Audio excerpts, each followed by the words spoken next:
Pessoal, continuando nossa revisão, eu quero falar agora sobre responsabilidade civil extracontratual do Estado.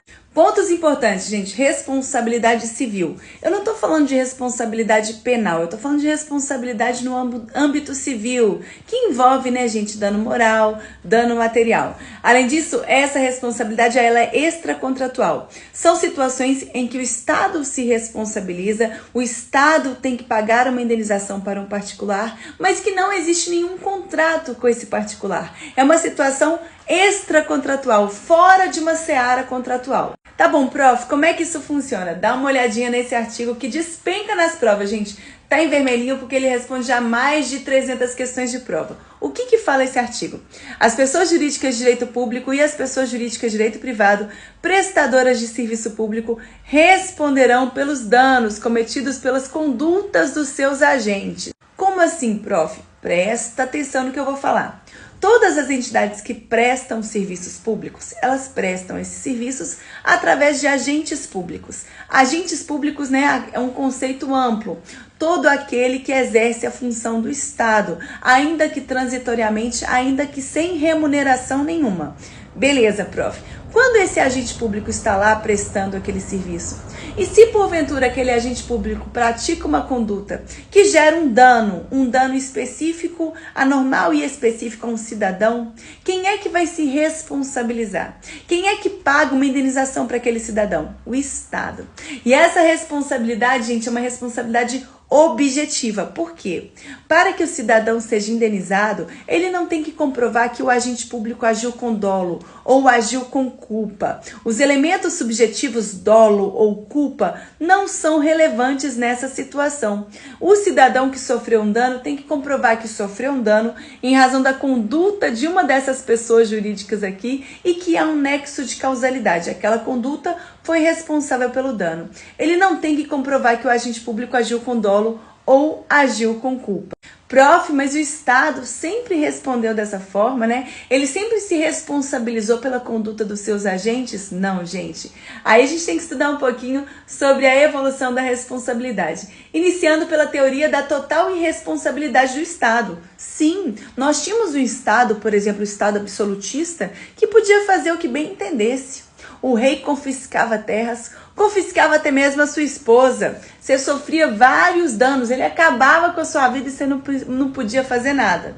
Não podia pedir indenização, não podia fazer nada. Depois chegamos numa etapa da responsabilidade do Estado, desde que houvesse uma previsão legal, gente. Isso até 1946. O primeiro caso de responsabilização do Estado, gente, o leading case, né, o primeiro caso, aconteceu na França. E ficou conhecido como caso Blanco, quando uma garota foi atropelada, né, por uma linha ferroviária e o Estado, de fato, indenizou a família da garota. Depois chegamos a adotar uma teoria da responsabilidade subjetiva, onde o Estado iria responder desde que demonstrado o dolo ou culpa do agente. Foi desenvolvida logo em seguida uma teoria que chamava teoria da culpa do serviço, que é adotado até hoje, que o Estado se responsabiliza quando o serviço não foi prestado, ou foi prestado de forma deficiente, insuficiente. E por fim chegamos à nossa grande teoria que é adotada na maioria dos casos hoje, a teoria da responsabilidade civil objetiva. O Estado, ele se responsabiliza objetivamente pela conduta dos seus agentes, né? Pelo resultado da conduta dos seus agentes. Responsabilidade objetiva é aquela que, para ser configurada, deve ser demonstrado 3 elementos apenas: conduta do agente público, dano sofrido pela vítima e nexo de causalidade. Só que um ponto importante, gente, é que essa responsabilidade, né, pode decorrer em razão de uma conduta ilícita ou uma conduta lícita. Como assim? O agente público ele pode ter praticado uma conduta ilícita que ensejou um dano anormal específico ao particular. Nesse caso, o Estado se responsabiliza por aquele dano sofrido e vai indenizar aquele cidadão. Beleza. Nessa situação, essa indenização ela está fundada no fato de que aquele agente público descumpriu o princípio da legalidade, agiu de forma ilegal e ainda provocou um dano. tá bom? Mas a responsabilidade civil também pode decorrer de uma conduta lícita? Pode, gente, claro.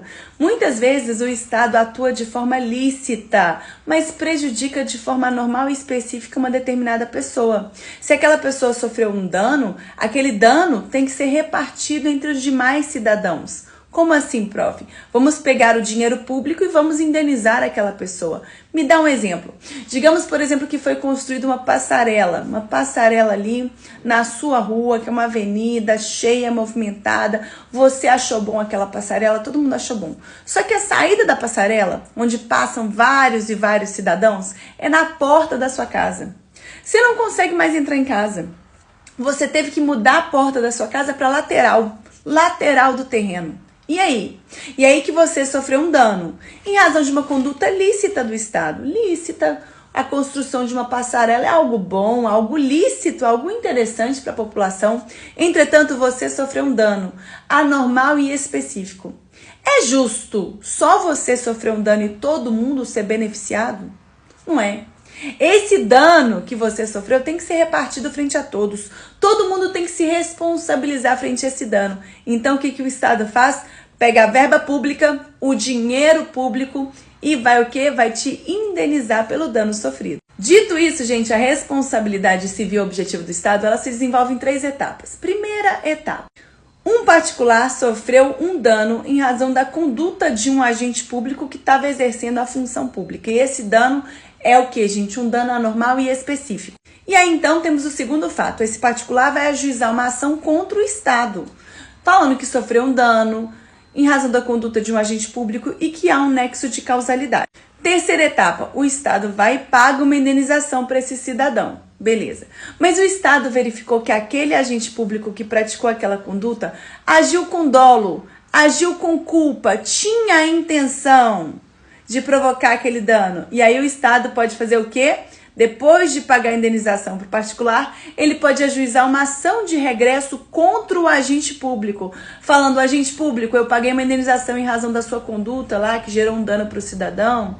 Agora você, agente público, eu verifiquei que você agiu com dolo, agiu com culpa, você tinha intenção em prejudicar aquela pessoa. Então, eu vou ajuizar uma ação, tô ajuizando uma ação de o quê, gente? De ressarcimento. Eu quero o quê? Quero que você me restitua a indenização que eu tive que pagar para o particular. É assim que funciona. Dito isso, vamos falar um pouquinho sobre cada um dos elementos da responsabilidade. Primeiro, conduta do agente. Pessoal, quando a gente fala de agente público é toda aquela pessoa que exerce função típica do Estado, né? Que está prestando um serviço público. Ainda que transitoriamente, ainda que sem remuneração. Você, quando foi chamado para ser o quê? Um mesário em uma eleição, você ali naquele momento era um agente público, mesmo sem estar recebendo nada. Então, o primeiro passo da responsabilidade, o primeiro elemento é a conduta do agente. O agente, quando ele está praticando aquela conduta, para que o Estado se responsabilize por aquela conduta, aquela pessoa tem que estar o quê? No exercício da função pública, tá bom? No exercício da função pública, aquele agente cometeu uma conduta que gerou um dano a um particular. Aí o Estado se responsabiliza e indeniza aquele particular. Se você, porventura, aí, por exemplo, é um motorista do Estado, bateu no carro do motorista da frente enquanto estava trabalhando, quem vai indenizar aquele motorista da frente é o Estado. Agora, se você é motorista, bateu o seu carro particular no final de semana, o Estado não se responsabiliza por isso. O Estado não tem nada a ver com isso, porque isso foi o que? No âmbito da sua vida privada. Isso aparece muito nas provas. Inclusive, esse exemplo aqui aparece muito nas provas. Um policial, gente, concursado do Estado, está exercendo as funções de segurança, acaba entrando numa briga, machuca um cidadão. Quem se responsabiliza? O Estado. Esse mesmo policial, à noite, vai discutir com a sua esposa e no calor da emoção bate na esposa, machuca a esposa. O Estado se responsabiliza nessa segunda situação? Não. Porque aí aquele policial está no âmbito interno, na vida dele ali, privada, com a esposa. O Estado não tem nada a ver com aquela conduta dele. Quem vai se responsabilizar por aquilo é ele mesmo.